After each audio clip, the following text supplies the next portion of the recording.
Lourdes என்று சொல்லப்படுகிற ஒரு ஆசிரியை 30 வருடமாய் ஸ்கூல் பிள்ளைகளுக்கு பாடங்களை கற்றுக்கொண்டு இருந்தாங்க. ஒரு கட்டத்துல அவங்களுக்கு ஆன்லைன் வகுப்புகள் எடுக்கும்படியாக ஒரு அறிவுறுத்தல் கொடுக்கப்பட்டது. இவங்க கிட்ட இருந்தது ஒரு பழைய மடிக்கணினி கம்ப்யூட்டர்.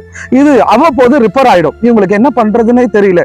அந்த ஆன்லைன் வகுப்பு ஆரம்பிப்பதற்கு முன்பதாக இவங்க தேவனிடத்துல ஜெபம் பண்ணிட்டு அந்த கிளாஸை எடுக்க ஆரம்பிப்பாங்களாம். பாருங்க, தேவன் அவர்களுக்கு உதவி செய்தார். பழைய கணினி நல்லா உதவி செஞ்சுச்சு. மாணவர்களும் சின்ன சின்ன டிஸ்டர்பன்ஸ் வந்தாலும் அந்த வகுப்பை விட்டு எழுந்து போகாம தன்னுடைய ஆசிரியனுடைய நிலைமையை அறிந்து கொண்டு வகுப்புல உட்கார்ந்தார்கள். பிலிப்பியர் 4:6 இப்படி சொல்லுது, நீங்கள் ஒன்றுக்கும் கவலைப்படாம எல்லாவற்றையும் குறித்து உங்கள் விண்ணப்பங்களை ஸ்தோத்திரத்தோட கூடிய ஜபத்தினாலும் வேண்டுதலினாலும் தேவனுக்கு தெரியப்படுத்துங்கள். அன்பான தேவ பிள்ளைகளே, உங்க வாழ்க்கையில என்ன பிரச்சனைகளா எந்த சூழ்நிலையா இருந்தாலும் சிறியதோ பெரியதோ அப்பாவின் இடத்துல ஜெபம் பண்ணுங்க. அவர் உங்களுக்கு உதவி செய்வார். கவலைப்படாதீங்க, நீங்க ரொம்ப நல்லா இருப்பீங்க. God bless you.